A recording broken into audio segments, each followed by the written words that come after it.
ಎಲ್ರಿಗೂ ನಮಸ್ಕಾರ. Universe love ಚಾನಲ್ಗೆ ನಿಮ್ಮೆಲ್ರಿಗೂ ಸ್ವಾಗತ. ಗೈಸ್, ಗಿಲ್ಲಿನ ಮತ್ತು ಕಾವ್ಯನ ಕಲರ್ಸ್ಕೊಂಡು ನೋಡಿದವ್ರು ಬಿಡೋದಿಲ್ಲ. ಯಾಕಂದರೆ ಅವ್ರನ್ನ ಬಳಸ್ಕೊಂಡು ಒಂದು ರೀತಿ TRP ತಗೊಳ್ತಾನೆ ಇದ್ದಾರೆ. ಪ್ರತಿ ಶೋಗೂ ಆದಷ್ಟು ಒಂದಾದ್ಮೇಲೆ ಒಂದು ಶೋ ಕರೆಸ್ತಾನೆ ಇರ್ತಾರೆ. ಅವ್ರನ್ನ ಕರೆಸ್ಕೊಳ್ಳಿ, ಇಲ್ಲ ಅಂತ ಅಲ್ಲ. ಬಟ್ ಗಿಲ್ಲಿ ಮತ್ತು ಕಾವ್ಯನ ಹೆಸರಿಟ್ಕೊಂಡು ಒಂಚೂರು TRP ತೊಗೊಳ್ಳೋದಕ್ಕೆ ಟ್ರೈ ಮಾಡ್ತಾರಲ್ಲ, ಅಫ್ಕೋರ್ಸ್ ತೊಗೊಂಡ್ರು ತಪ್ಪಿಲ್ಲ. ಯಾಕಂದರೆ ಒಂದು ರೀತಿ ಈಗ ಫೇಮ್ ಸಿಕ್ಕಿದೆ ಇಬ್ಬರಿಗೂ ಕಲರ್ಸ್ ಕನ್ನಡದಿಂದ. ನೀವು ಗಿಲ್ಲಿಗೆ ಮೊದಲಿದ್ದಕ್ಕೂ ಈಗಿರೋದಕ್ಕೂ ತುಂಬ ವ್ಯತ್ಯಾಸ ಇದೆ. ಕಾವ್ಯಂಗೂ ಅಷ್ಟೇ, ಸೀರಿಯಲೆಲ್ಲ ನೋಡಿರ್ತೀರ.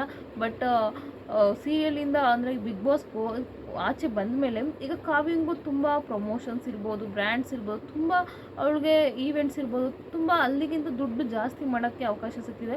ಸೊ ಹಾಗಾಗಿ ಕಲರ್ಸ್ ಕನ್ನಡದವ್ರು ಬಳಸ್ಕೊಳ್ತಿರೋದೇನು ತಪ್ಪಲ್ಲ 100%. ಈಗ ಅವ್ರು ಕರೆಯೋದೇನು ಫ್ರೀಯಾಗಿ ಕರೆದಿರೋದು, 100% ದುಡ್ಡು ಕೊಟ್ಬಿಟ್ಟೆ ಕರೆದಿರ್ತಾರೆ. ಆದರೆ ಇಲ್ಲಿ ಏನಂತ ಅಂದರೆ ಇಲ್ಲಿ ಗಿಲ್ಲಿ ಮತ್ತು ಕಾವ್ಯಂದು ಲವ್ ಸ್ಟೋರಿ ಥರ ಮಾಡ್ಬಿಟ್ಟು ಗಿಮಿಕ್ ಮಾಡ್ತಾರೆ. ಅದೇ ಸ್ವಲ್ಪ ಬೇಜಾರಾಗೋದು.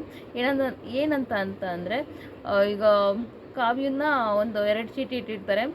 ಸ್ಪಂದನ ಮತ್ತು ಕಾವ್ಯನ ಇಬ್ಬರೂ ಕರೆಸಿದ್ದಾರೆ. ಸ್ಪಂದನಗೆ ಒಂದು ಚೀಟಿ ಸಿಗುತ್ತೆ, ಅದರಲ್ಲಿ ಒಂದು ಚಿಕ್ಕ ಮಗು ಹೇಳೋದನ್ನು ಅವಳು ಹೇಳ್ಬೇಕಾಗುತ್ತೆ, ಸ್ಪಂದನವ್ರು ಹೇಳ್ಬೇಕಾಗುತ್ತೆ. ಅದು ಅವರು ಆ ಡೈಲಾಗ್ ಹೇಳಕ್ಕೆ ಬರೋದಿಲ್ಲ. ಅಲ್ಲಿ ರಾಘವೇಂದ್ರ ಅಂತ ಹೇಳ್ತಾರೆ. ಅದು ನಾಗ ಅಂದರೆ ಮಲಗಿರೋ ನಾಗರವನ್ನು ಎಬ್ಬಿಸ್ಬಾರ್ದು ಅನ್ನೋ ರೀತಿ ಒಂದು ಡೈಲಾಗ್ ಕೊಟ್ಟಿರ್ತಾರೆ. ಅದನ್ನು ಹೇಳ್ತಾರೆ ಸ್ಪಂದನವರು. ಇನ್ನು ಕಾವ್ಯ ಅವ್ರಿಗೆ ಏನಂತ ಬಂದಿರುತ್ತೆ ಚೀಟಿಲಿ ಅಂದರೆ ಗಿಲ್ಲಿಗೆ ಕಾಲ್ ಮಾಡಿ ರೊಮ್ಯಾಂಟಿಕ್ ಸಾಂಗ್ ಆಡಿಸ್ಬೇಕಂತ ಇರುತ್ತೆ. ಸೊ ಕಾಲ್ ಮಾಡ್ತಾರೆ ಗಿಲ್ಲಿಗೆ. ಗಿಲ್ಲಿ ಸಿಕ್ಕಿರೋ ಚಾನ್ಸ್ 100% ಬಿಡೋದಿಲ್ಲ.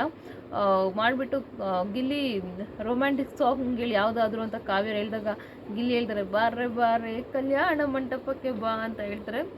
ಸೊ ಎಲ್ಲರೂ ಓ ಅಂತ ಹೇಳೋದಕ್ಕೆ ಸ್ಟಾರ್ಟ್ ಮಾಡ್ತಾರೆ. 100% ಗಿಲ್ಲಿ ಸಿಕ್ಕಿರೋ ಚಾನ್ಸ್ ಅಂತೂ ಬಿಡೋದಿಲ್ಲ. ಸೊ ಹಾಗಾಗಿ ಅವರು ಬಾರೆ ಕಲ್ಯಾಣ ಮಂಟಪಕ್ಕೆ ಅನ್ನೋ ಒಂದು ಸಾಂಗ್ ಆಡ್ತಾರೆ. ನಿಜವಾಗ್ಲೂ ಲವ್ ಇದ್ದರೂ ಖುಷಿನೇ, ಇಲ್ಲಿದ್ರು ಫ್ರೆಂಡ್ಸ್ ಆಗಿದ್ದರೂ ಖುಷಿನೇ, ಅಕಸ್ಮಾತ್ ಅವ್ರು ಬೇರೆ ಮದುವೆ ಆದ್ರೂ ಖುಷಿನೇ. ಏನಕ್ಕೆ ಅಂತ ಹೇಳ್ಬಿಡ್ರಿ, ಇದು ಜಸ್ಟ್ ಶೋ ಅಷ್ಟೇ. ಅಲ್ಲಿ TRPಗೋಸ್ಕರ ಇದನ್ನು ಮಾಡೋದ್ರು ಮಾಡಬೇಕಾಗುತ್ತೆ. ಈಗ ಏನಂತ ಹೇಳ್ತೀನಿ ನೋಡಿ, ಅನುಷ್ಠಿನ ಜನ್ಯಾಜಿ ಜೊತೆ ನೀನು ಸ್ವಲ್ಪ ಫ್ಲರ್ಟ್ ಮಾಡು ಅಂತೆಲ್ಲ ಹೇಳ್ತಾರೆ. ಜನ್ಯಾಜಿ ಅಂತ ಅವ್ರು ಮೊದಲ ಫ್ಲರ್ಟ್ ಮಾಡ್ತಿರೋ ನೀವು ನೋಡಿರ್ಬೋದು. ಅದೆಲ್ಲ ಜಸ್ಟ್ TRPಗೋಸ್ಕರ ಆ ಥರ ಮಾಡ್ತಾರೆ ಅಷ್ಟೇ. ಹಿಂಗೆ ಮಾತಾಡಿ ಮಾಡಿ ಅಂತ ಹೇಳ್ತಾರೆ ಮೊದಲೇ. ಸೊ ಹಾಗಾಗಿ ಆ ಥರ ಮಾತಾಡ್ತಾರೆ ಅಷ್ಟೇ.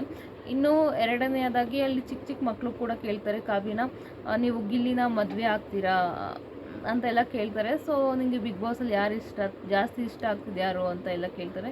ನೀನೇ ಹೇಳ್ಬಿಡು ನನಗೆ ಯಾರು ಇಷ್ಟ ಆಗ್ಬೋದು ಅಂತ. ಅವ್ರು ಗಿಲ್ಲಿ ಅಂತ ಹೇಳ್ತಾರೆ. ನೀವು ಗಿಲ್ಲಿನ ಮದುವೆ ಆಗ್ತೀರಾ ಅಂತ ಕೇಳ್ತಾರೆ. ಅದಕ್ಕೆ ಕಾವ್ಯ ಇಲ್ಲ ಅಂತ ಹೇಳ್ತಾರೆ. ಆಗ ಅನುಪಮ ಅವರು ಮತ್ತೆ ಅದನ್ನೇ ಕೇಳ್ತಾರೆ, ನೀವು ಗಿಲ್ಲಿನ ಮದುವೆ ಆಗ್ತೀರಾ ಅಂತ. ಅವ್ಳಿಗೆ ಇನ್ನೂ ಸ್ವಲ್ಪ ಕೋಪ ಬರೋಕ್ಕೆ ಸ್ಟಾರ್ಟ್ ಆಗುತ್ತೆ. ಆಗ ಮತ್ತೆ ಸ್ಪಂದನ ಕೂಡ ಕೇಳ್ತಾರೆ, ನಂಗೊಂದು ಪ್ರಶ್ನೆ ಇದೆ, ನಿಂಗೆ ಗಿಲ್ಲಿನ ಮದುವೆ ಆಗ್ತೀಯ ಅಂತ. ಅದನ್ನು ಅವ್ಳಿಗೆ ಇನ್ನೂ ಸ್ವಲ್ಪ ಜಾಸ್ತಿನೇ ಬೇಜಾರಾಗುತ್ತೆ. ಅಂದರೆ ಕ್ಲೋಸ್ ಫ್ರೆಂಡ್ ಮತ್ತೆ ಅದೇ ಪ್ರಶ್ನೆ ಕೇಳ್ತಿದ್ದಲ್ಲ ಅಂತ. ಸೊ ಏನಾದರೂ ಖುಷಿನೇ, ನಮಗೆ ಮದುವೆ ಆದರೂ ಖುಷಿನೇ, ಫ್ರೆಂಡ್ಸ್ ಆಗಿದ್ರೂ ಖುಷಿನೇ, ಏನಾದರೂ ಖುಷಿನೇ.